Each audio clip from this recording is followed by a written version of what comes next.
morning, Goliad second graders. How are y'all? Good. Well, my name is Ashley Ammons, and I am with the United Way, and I am so excited to be here with you all this morning to celebrate our United We Read and our amazing partnership with San Angelo Reads and San Angelo ISD. This morning we're going to read A Bad Case of Strike. How many of you have ever read this book? Do we love this book? Yes! I love this book too, so we're going to read this book this morning. Thanks to our amazing partners with Atmos Energy and HEB, each and every one of you are going to get to take home a brand new copy of this book, and we're going to get to have a craft that goes along with this story.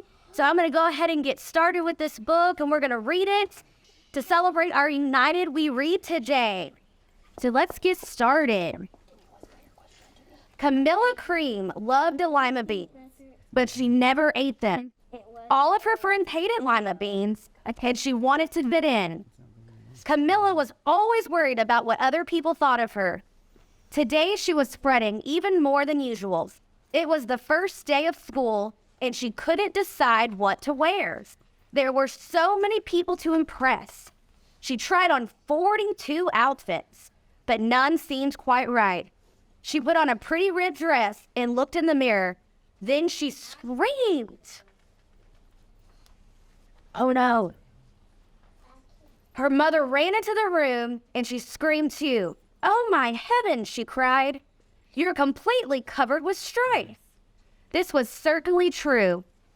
Camilla was striped from head to toe. She looked like a Rambo. Miss Cream felt Camilla's forehead. Do you feel all right? She asked. I feel fine, Camilla answered. But just look at me. You get back in bed, but this instant, her mother ordered. You're not going to school today. Camilla was relieved. She didn't want to miss the first day of school, but she was afraid of what the other kids would say, and she had no idea what to wear with those crazy stripes. That afternoon, Dr. Bumble came to examine Camilla. Most extraordinary, he exclaimed. I've never seen anything like it. Are you having any coughing, sneezing, runny nose, aches or pains, chills, hot flashes, dizziness, drowsiness, shortness of breath, or unconscious twitching? No, Camilla told him. I feel fine. Well then, Dr. Bumble said, turning to Miss Cream, I don't see any reason why she shouldn't go to school tomorrow. Here's some ointment that should be able to clear up those stripes in a few days. If it doesn't, you know where to reach me. And off he went. The next day was a disaster. Everyone at school laughed at Camilla. They called her Camilla Crayon and Night of the Living Lollipop. She tried her best to act if everything were normal, but when the class said the Pledge of Allegiance, her stripes turned red, white, and blue, and she broke out in all stars.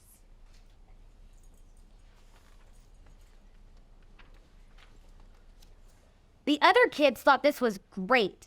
One yelled, let's see some purple polka dots. Sure enough, Camilla turned all purple polka dotting. Someone else shouted, checkerboard, and a pattern of squares covered her skin. Soon everyone was calling out different shapes and colors, and poor Camilla was changing faster than you could change channels on a TV. That night, Mr. Harms, the school principal, called. I'm sorry, Miss Cream, he said. I'm going to have to ask you to keep Camilla home from school. She's just too much of a distraction, and I'm getting calls from the other parents. They're afraid of those stripes may be contagious. Camilla was so embarrassed. She couldn't believe that 2 days ago, everyone liked her. Now nobody wanted to be in the same room with her. Her father tried to make her feel better. Is there anything I can get you, sweetheart? He asked. No, thank you, sighed Camilla. What she really wanted was a nice plate of lima beans, but she had been laughed at enough for one day.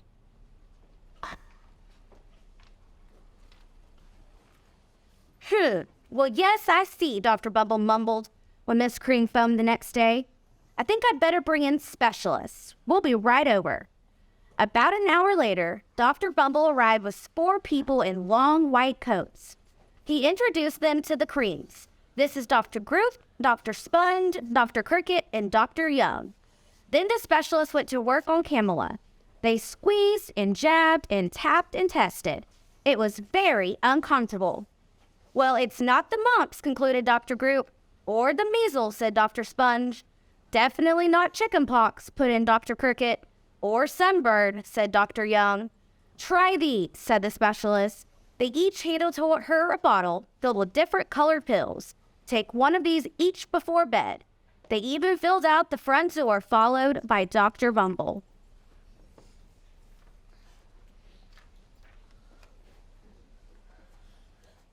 That night, Camilla took her medicine. It was awful. When she woke up the next morning, she did feel different.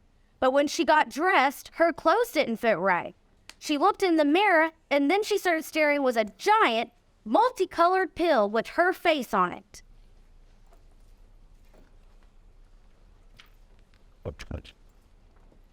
Dr. Bumble rushed over as soon as Miss Grimm called, and for this time, instead of the specialist, he brought the experts.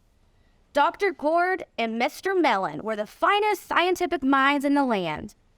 Once again, Camilla was poked and prodded, looked at, and listened to.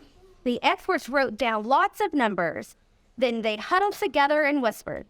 Dr. Gord finally spoke.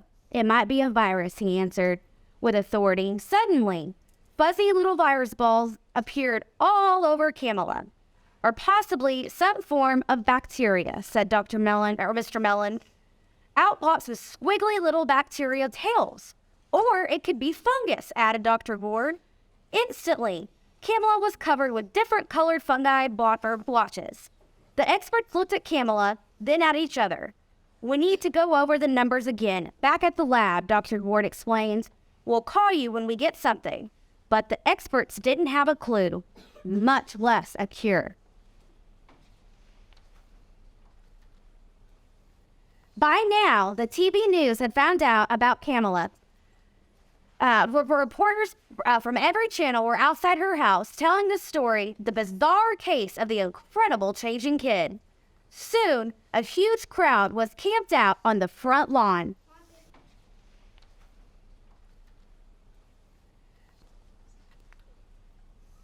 The creams were swamped with all kinds of remedies, from psychologists, allergists, herbalists, nutritionists, psychics, an old medicine man, a guru, and even a veterinarian. Each so-called cure only added to poor Camilla's strange appearance until it was hard to even recognize her. She sprouted roots and berries, crystals and feathers, and a long furry tail, but nothing worked.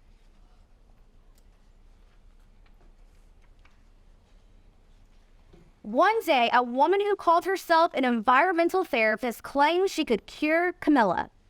Close your eyes, she said. Breathe deeply and become one with your room. I wish you hadn't said that, Camilla groaned. Slowly, she started to melt into the walls of her room. Her bed became her mouth, her nose was a dresser, and 2 paintings were her eyes. The therapist screamed and ran from the house. What are we going to do? Cried Miss Cream. It just keeps getting worse and worse. She began to sob.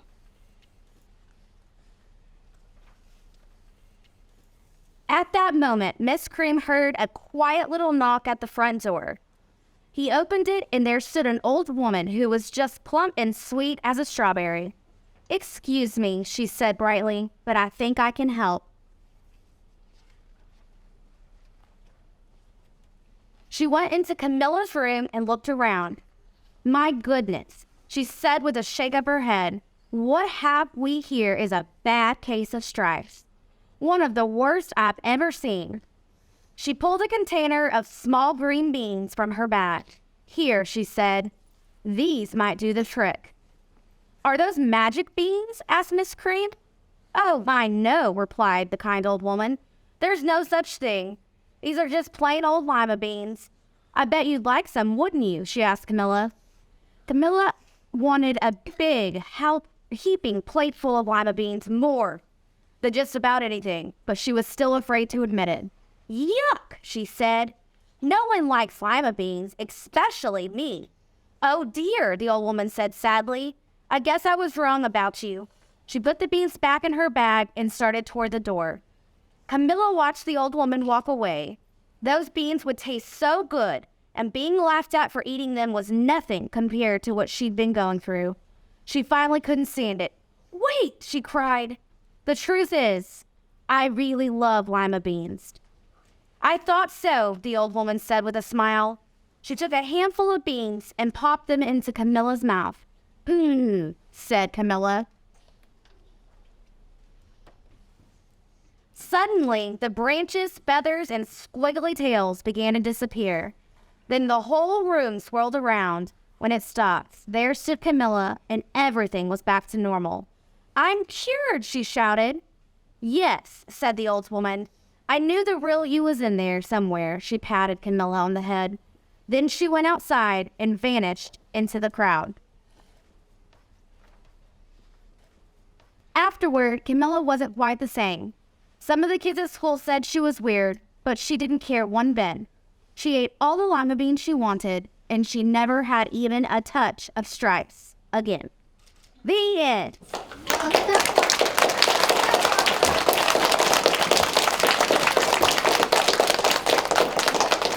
Hi. Hello, everyone. My name is Sue from the Communications Department. What did y'all think about the book? You loved it? Yes.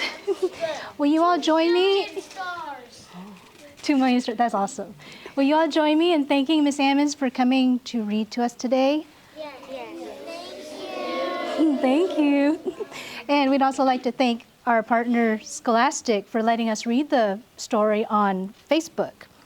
Okay, now as part of our literacy district-wide initiative, every one of you is going to get a copy of this book, as well as the rest of the second graders, all across the district. And you can take it home, and it's all your own, and maybe you can read it to somebody. Yeah, sound good? Yes. All right. And I just want you all to know that all of us at SAISD are so very proud of all of you, and we love to celebrate every way in which you're smart. And so keep up the good job, and keep reading, San Angelo. Yes.